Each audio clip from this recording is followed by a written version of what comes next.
Hello, everyone. Hello, everyone. We're going to get started here in a moment. My name is Nick Jackal, and I have the privilege of serving as the Community Engagement Director here at Cambia Grove. I see some great familiar faces and a few new faces. A lot of MD Clarity folks, I'm thinking. I see the T-shirts. New folks. Who's new? Please raise your hand. Oh, wonderful. Well, okay, just a few folks. Well, welcome. Welcome to Cambia Grove, and welcome back. For those of you that know our work, you know that we are a convener. We bring together this community, the community of innovators and change makers, people from within the healthcare industry and outside that want to see change delivered, and you all are the engine that drives our work. So we just stand here in support and appreciation of you and your passions and your energy. So thank you for joining us yet again. As I welcome our two guests up, I just want to give you a quick note. Our Lunch and Learn series is our effort to really connect really the barriers. Let me back up. Our Lunch and Learn series is our opportunity to really highlight expertise. We'll hear again from Mike Albani, who's joining us for the second time. Thank you, Mike, for joining us, who will share his expertise on the value of the value prop, as you know, and we're so thankful that he is bringing that perspective back to our stage. This is a topic that is rich, and we need to keep revisiting. This Lunch and Learn series is brought to you in partnership with Echo Health Ventures, and Anahita will say a bit more about the fund and her work. But it's through that partnership they're really able to have really dynamic and wonderful conversations, ones in which really depend upon your audience participation. So look for ample opportunity to ask and have questions answered. I'll invite you both to your seats, and as you come up, you can see that we are bringing the learn to the stage. The lunch isn't quite here yet, so when it does arrive, we'll take a quick pause, and people, please grab your food, and we'll return to the programming and make sure that we're getting out of here on time. I know we all have very busy schedules, but we have a lot of ground to cover. So without further ado, please welcome Anahita and Mike to the stage.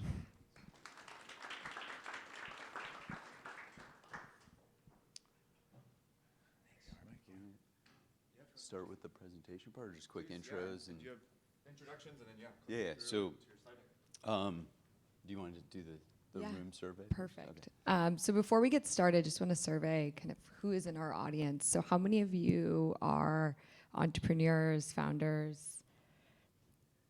Okay. And then what about providers? And then others interested in the industry but not in the industry. Okay, great. That helps. Okay. So, yeah, for sure. Thanks. So, there's some echo background. Yes, I will so give first, very quick echo background. So, hello everyone. My name is Anahita Nakshri. I'm on the investment team of Echo Health Ventures. How many are you familiar with Echo? Okay, great. So we're a strategic healthcare fund. Our two LPs are Cambia Solutions, which I'm sure all of you are familiar with, and then Blue Cross Blue Shield of North Carolina. So we have a footprint both of Pacific Northwest as well as North Carolina. And we invest on behalf of our LPs in digital health or healthcare IT and tech-enabled services solutions. But think of, for those of you kind of less familiar with what a strategic healthcare fund is, as a corporate arm, is we're less focused on procurement, right? We're focused on how are we making investments that is informing long-term growth strategy 3 to 5 years out. So what should our LPs be focused on? And as you look at innovation and developing the business. So around a $400 million fund, we've made around 20 investments in our portfolio. We are 3 years in and look forward to discussing more with you today. Thanks.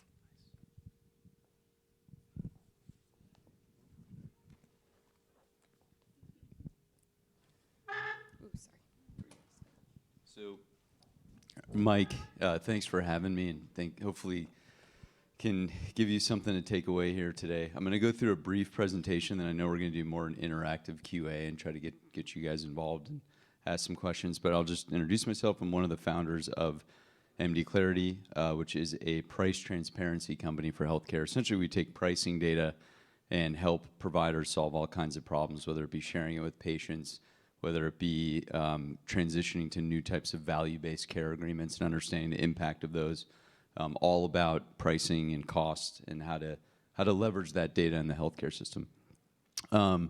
Few backstory of the company briefly, because I know part of the presentation will be just a quick story to give you guys, every story is a little bit different, but hopefully you can learn something from it. We started it, it was a little bit of a side project in 2010. First couple of years. just scratching a niche based on an experience my wife and I had with the healthcare system for the first time as actual patients. And it was horrifying. The cost experience was horrifying.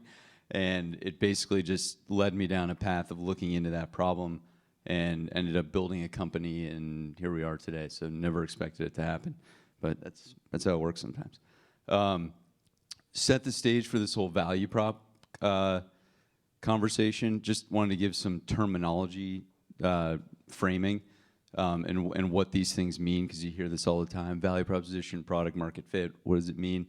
So a few people, you can go crazy trying to read everyone's advice, and I advise against that because everyone has something different to say. But some people resonate, but these are just kind of background definitions.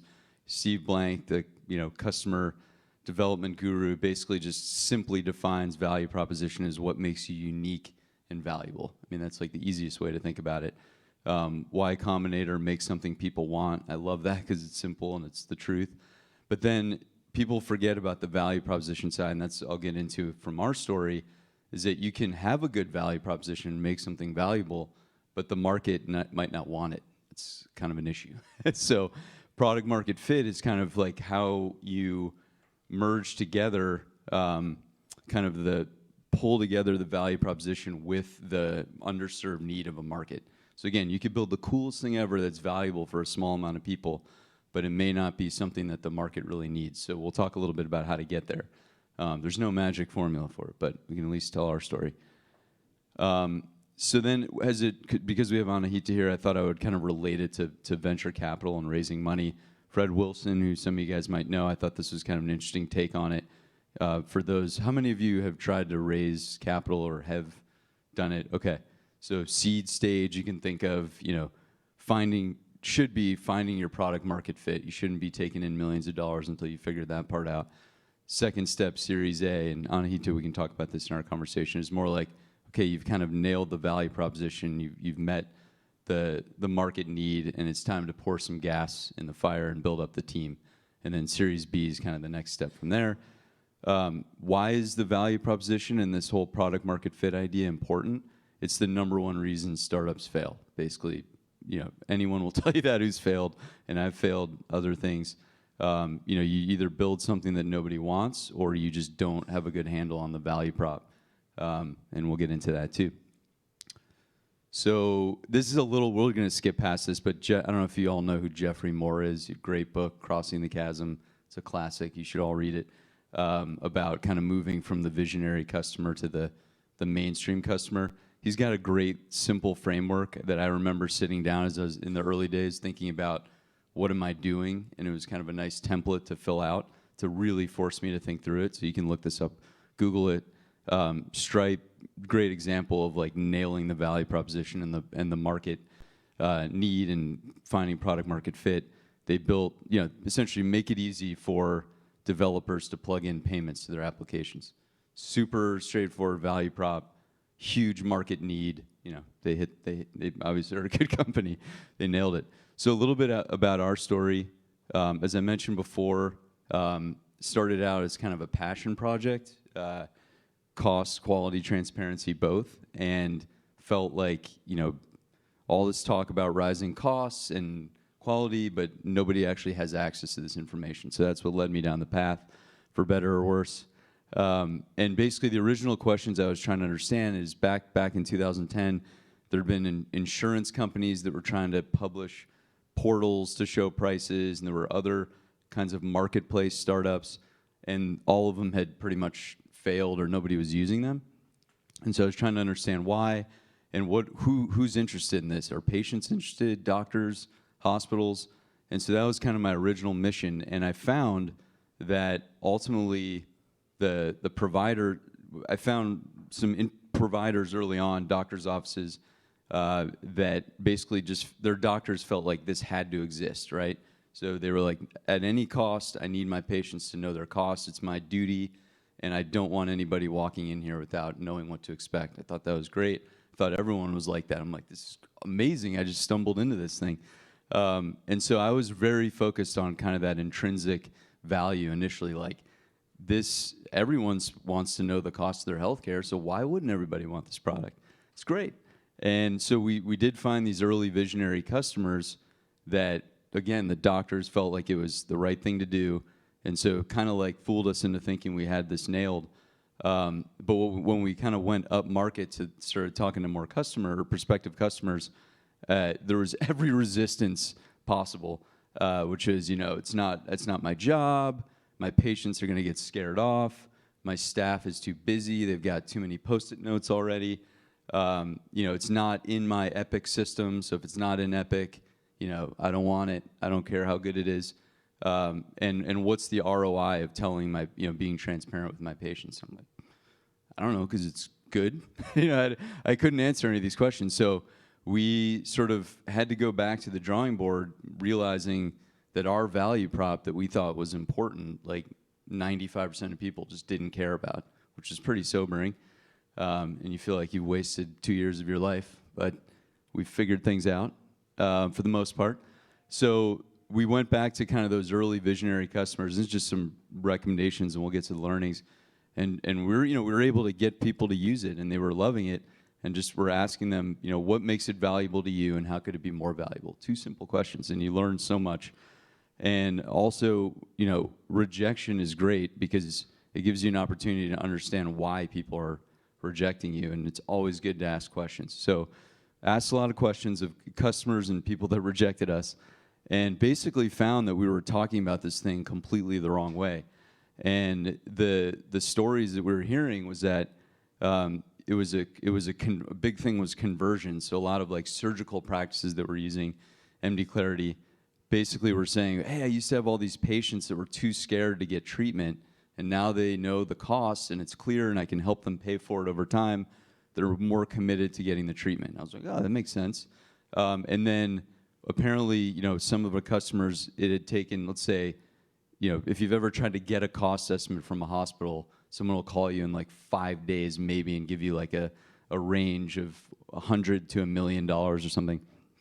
So we were cutting down on the average time from like 30 minutes to 10 seconds for somebody to give this information to a patient. And then finally, we had never even thought about this, but it seems obvious.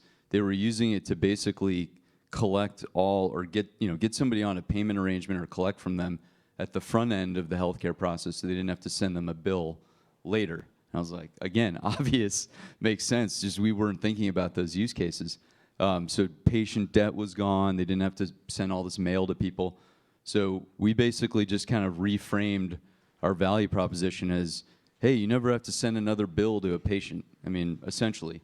And that resonated a bit more with the market than share your prices. So it was kind of tied to sadly, a financial monetary gain for the provider resonated a little bit more. But there were still challenges with the value prop. With the I talked about before, the market size. You might have a great value prop, but what about the market? And that's something we still struggle with. Is there enough pain to take action on this? We see it gradually increasing, and we're getting more and more interest. But it's taken time because a lot of people just don't think this is important yet. So it's been a little bit of a patience thing and having faith that we're doing the right thing. Sometimes you have to just keep the faith. So what we've learned from that experience about kind of evolving the value prop, as I mentioned, the transparent patient experience, altruism. Like we had to be humble to understand that wasn't enough of a value prop for the typical customer. And then essentially what we did was we just took that refined value prop and just wove it through everything: product development, marketing and sales, customer success, all geared around, whether it be reducing the friction of, I'm scared to adopt this because of X, or basically getting over the hump with their resistance to do this. And then on the marketing and sales front, talking and telling stories about how that the stuff that I talked about, the value proposition, comes into play for the provider. So we just permeate this stuff throughout all of our channels. And then related to it, we figured out stumbled into a couple product opportunities that were peripheral to what we were doing that ended up also helping customers just by listening to them, by having these other valuable modules, so to speak. it made them more likely to adopt the transparency piece. It was kind of like, oh, wow, I can do that and solve that problem. So, it's an evolution to figure these things out. Just some general reflections, then we'll move on into the Q&A. The make something people want, I love that, but, if you guys are in healthcare entrepreneurs, it's even if you have something that people want, Epic can block it or somebody can block it, so it's not that simple. And that's one of the challenges of this space. But it definitely back to the value prop, measurable ROI, especially in healthcare. I struggle with this too sometimes because there are lots of tools that I use on a daily basis that I would never expect that product to tell me the ROI. I just know it's useful and my life is easier. But in healthcare, you really got to dial in on quantifiable ROI, especially for provider customers.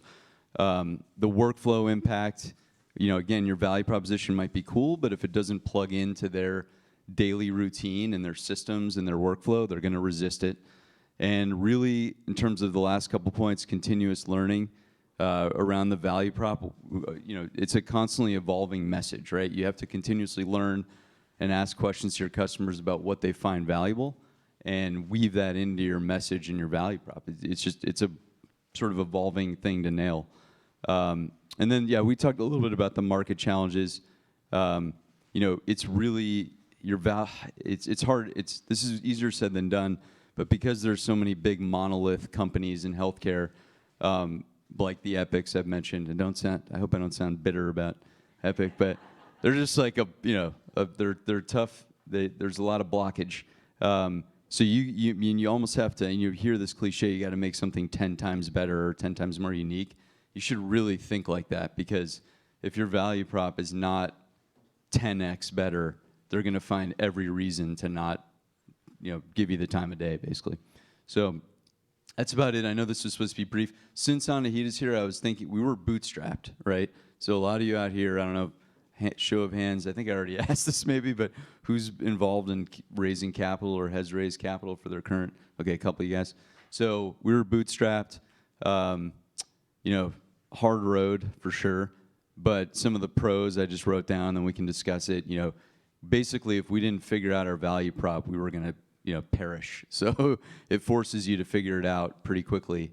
And this is coming back in vogue, thankfully, but we're really focused on profitability and what people would pay for. So we might think some feature is really cool, but if no one wants to pay for it, it made us very disciplined in terms of what we built and how we spent our time, which ultimately I think gives you kind of a cleaner product potentially.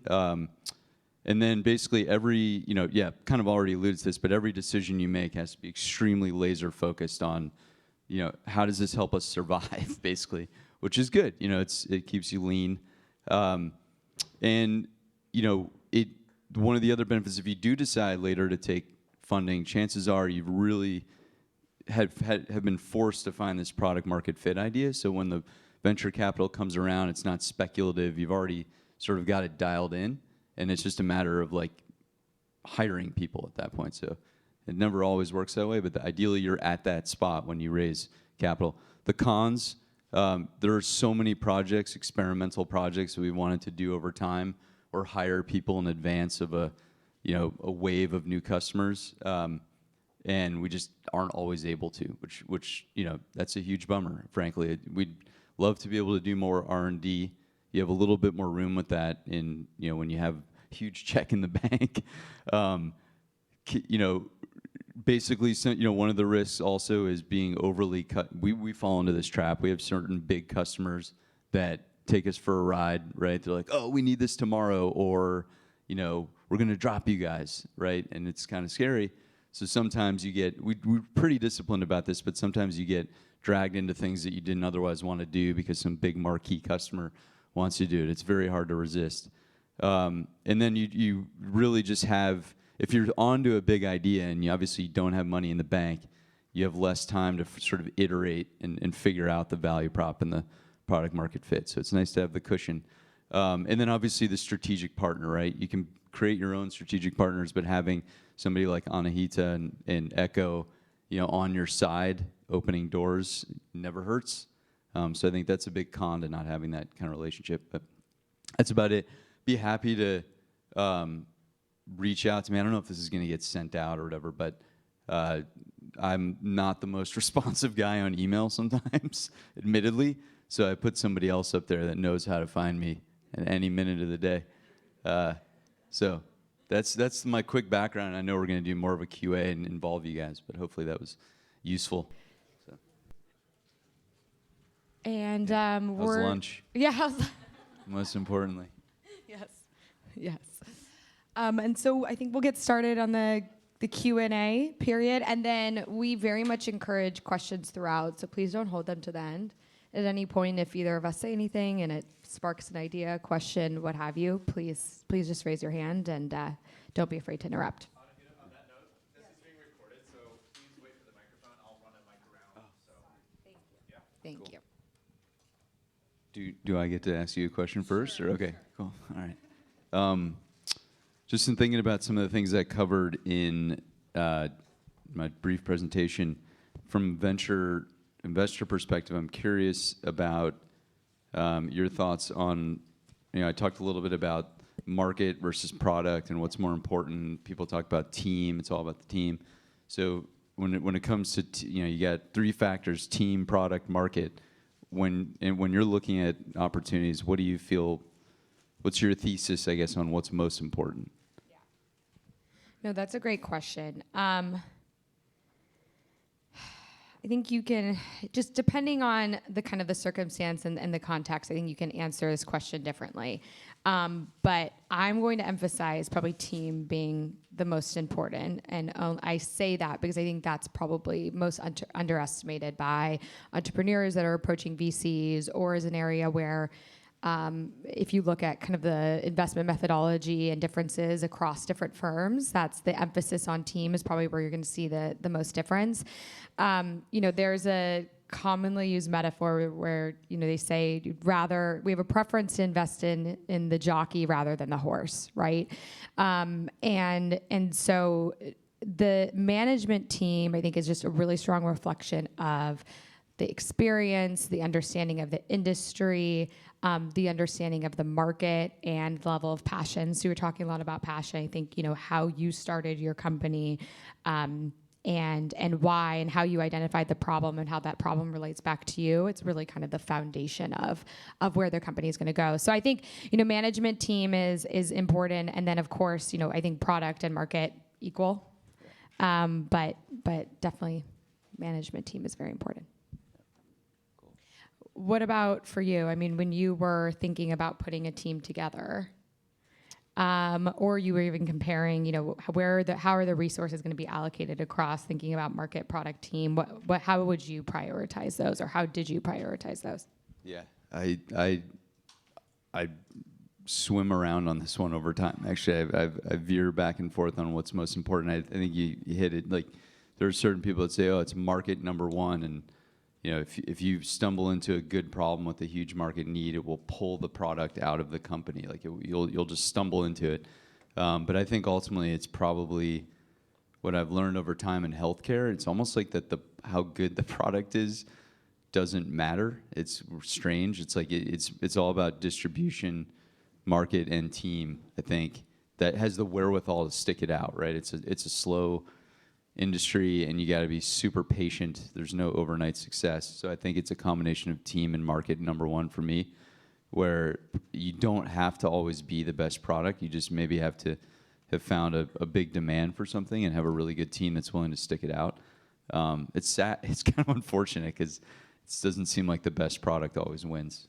And we're going to talk about product market fit, but I think a phrase that isn't used as founders market fit. So what are the unique characteristics about the founders, the board, the management team that makes them a right fit for the product that they're bringing to market or addressing a certain problem to the market? Sometimes you find like that there's a misalignment, right? You have a founding team that has experience in a completely other different discipline in healthcare, right? Or doesn't have experience in healthcare, How does that really then lend us to believe as investors that you have the characteristics to really build this company into something that's measurable, right? So I think founders market fit, I think aligns with that. So it does answer the question then that, management team is as important as product and market. Yeah, makes sense. Any questions so far from you all, or thoughts? No, don't be bashful.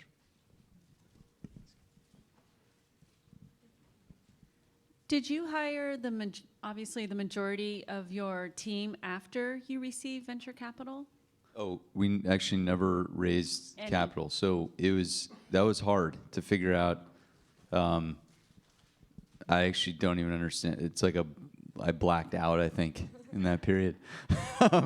But a lot of it, is not. You obviously have to be lean with yourself, and then sometimes you can find friends that want to join you, but you can't pay them yet, and they're willing to sort of work for an IOU type thing. You have to be pretty scrappy, and that's kind of how it just did it. With people that were willing, that bought into the vision, that wanted to help out, couldn't leave their job yet, that kind of thing, and knew that we'd take care of it at some point. So yeah, that was really hard to find. I mean, but it also forced me to find the right people in a way that were actually willing to take a shot and truly believed in it and would spend their free time working on it with me. So yeah, it was tough though. Hard way to go about it.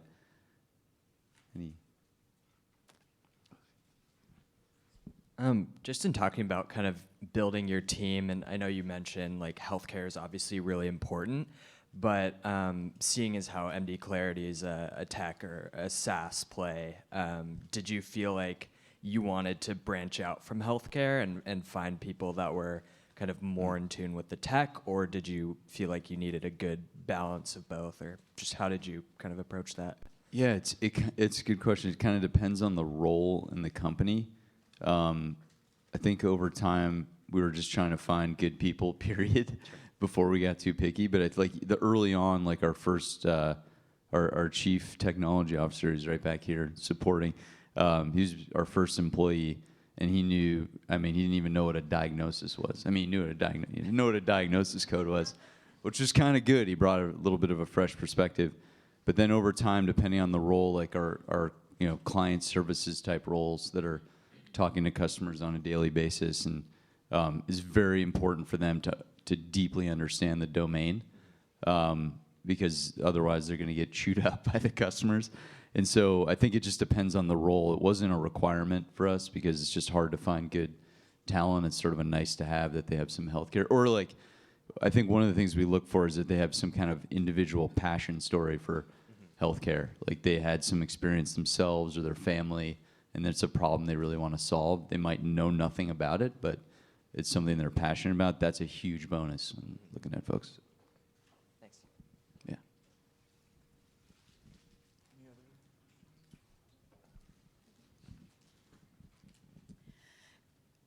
How do you know when you've settled on the right value proposition? Do you continue to iterate on that?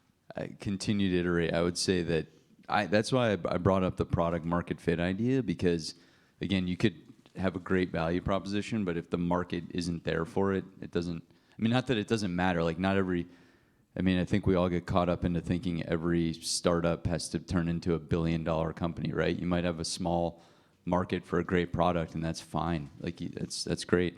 I think one of the quotes I had up there was basically from Mark Andreessen. You have product market fit when basically you're just stumbling to keep up with the demand and just failing left and right, basically, like because you can't keep up with people wanting it. And it's very organic, and it's like very few companies get there. Obviously, like we have not gotten to that point. Feel like we're getting closer, but it's a constant iteration to figure it out. Like even I'll say like we've always continued to like sub-segment and segment customers to figure out if there's just like a specific slice of the market that's more demanding than the other, and we focus all of our time there.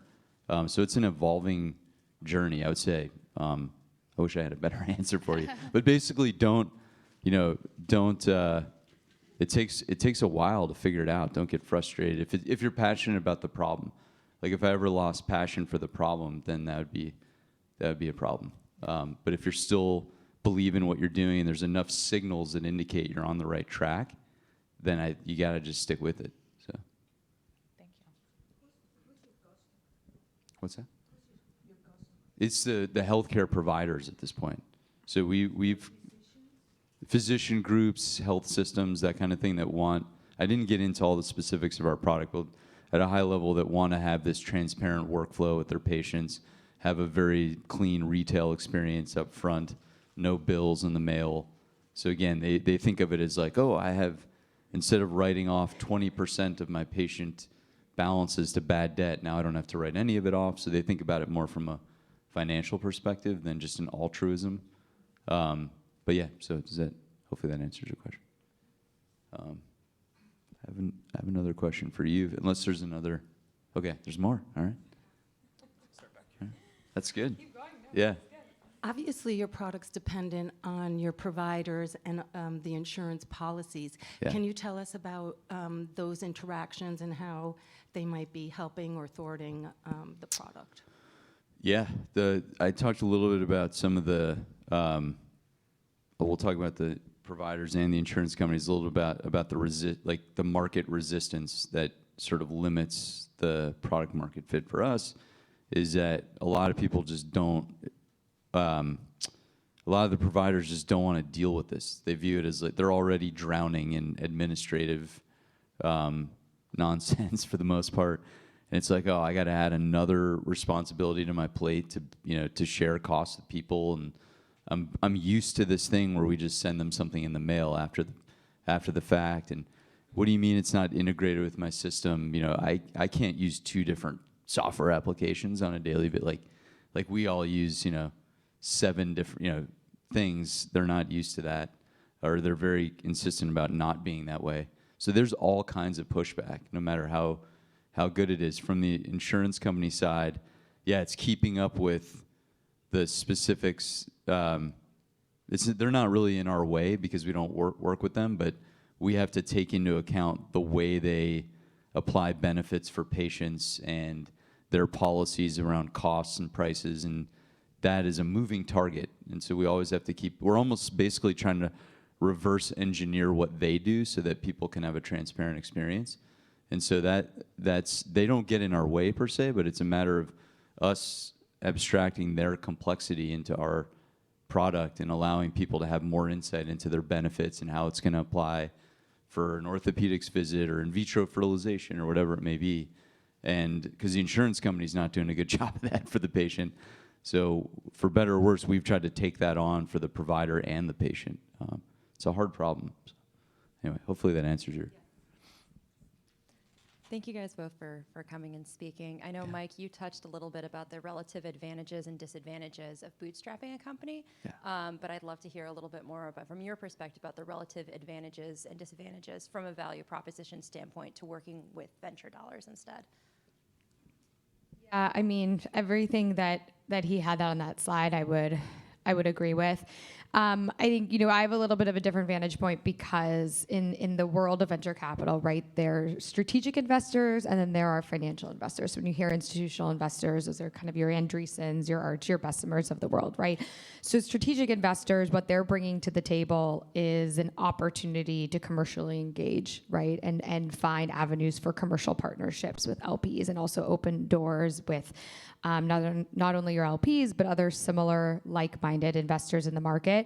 And so, that's a pretty big advantage, especially for an early stage company. But, we, as much as we love to invest, when we hear a company comes to the table and they may be raising a Series B and they've been bootstrapped up to that point, it's a huge value. It's a huge advantage because all the pros that you listed, where there's a certain urgency and a certain mindfulness of the resources, those are all of the types of qualities and characteristics that as investors you want to see in a management team, right? So I kind of want to focus a little bit more on what the pros are of bootstrapping, because if you do decide to take money later on, I think that'll only be an advantage to you when you're talking with investors. I'll just add to that. I've seen like both ends of the spectrum with venture capital. I've seen in progress train wrecks where money was being lighted on fire. I've seen other people that use it very responsibly, but I think most importantly, like the one slide I had up, which I thought was good summary, I think you really have to use as little as possible to figure out like what you're building and who's going to buy it and what the value proposition is before you basically pump a bunch of money into it. It just makes sense. Some people just want a ton of capital up front, but you got to be super scrappy and figure it out, and then you're gonna benefit from that in the long run, I think. And I think one thing to add is, so when you're working with investors, and let's just take ourselves out of the current market conditions now, because the market is very frothy, right? So when you hear incredibly high valuations, and management teams that have those expectations, some of them, our valuation is $100 million and they have less than $1 million in revenue. Yep, we see those companies many times a week, right? So if we kind of remove ourselves from that, that's something that a company has to keep in mind, is that they're going to come to the table and they have high valuation expectations. How are they defending that?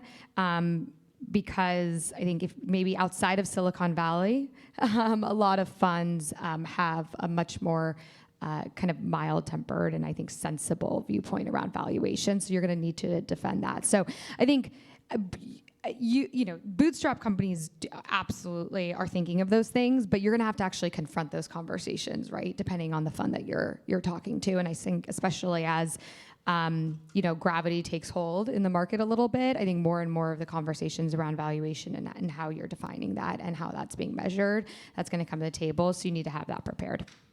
I don't know if you would agree with that. Yeah, I do. I'm going to ask a quick question. What was your name in the... Oh, she asked a good question straight through there about how do you know when you find it or whatever. Yeah, Christina. So what are the signals that you look for in a prospective investment or a company that you've already invested in where you feel like, okay, these guys are on the right track to find product market fit, they've got the right value prop, and we just need to, again, put gas in the tank?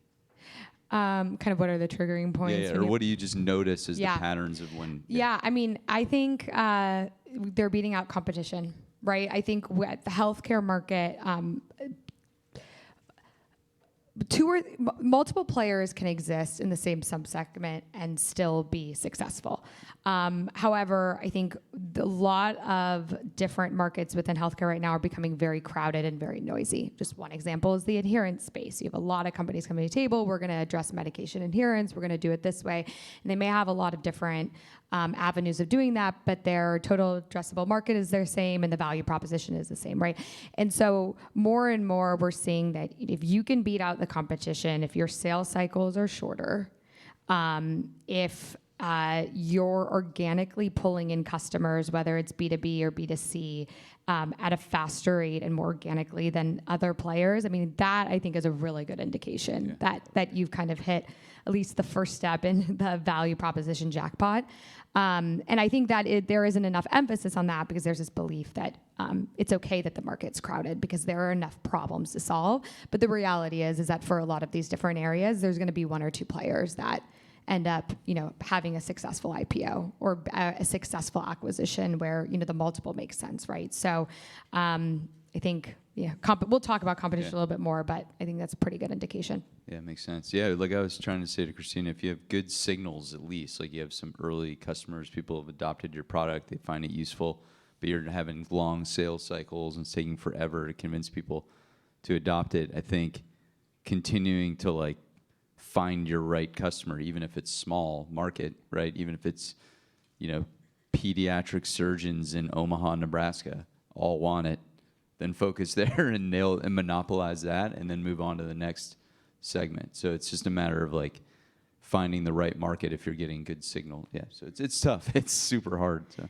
And a lot of times of, winning over customers and beating out your competitors, it doesn't mean that your product necessarily better. It means that you may just be able to communicate it better, right? So knowing how to communicate your value prop, complex and complicated isn't better in healthcare. Healthcare is already really complicated. And so it's the founders that really understand what does our brand mean? How can we communicate that in a simple fashion? A lot of times that kind of does the trick, right? That's how you're going to win over the customer. And can it live within Epic? just kidding. I Yeah, keep yeah, making yeah. that joke.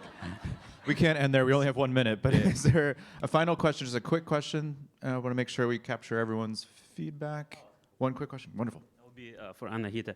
I'm just curious, so Mike mentioned, obviously we have a lot of challenges, conservative market, Epic, others. How do you find, as an investor, this whole healthcare market? Like, how do you feel about it? And how are your companies in the Oh, portfolio doing?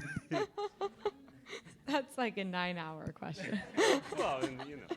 How do I feel about it?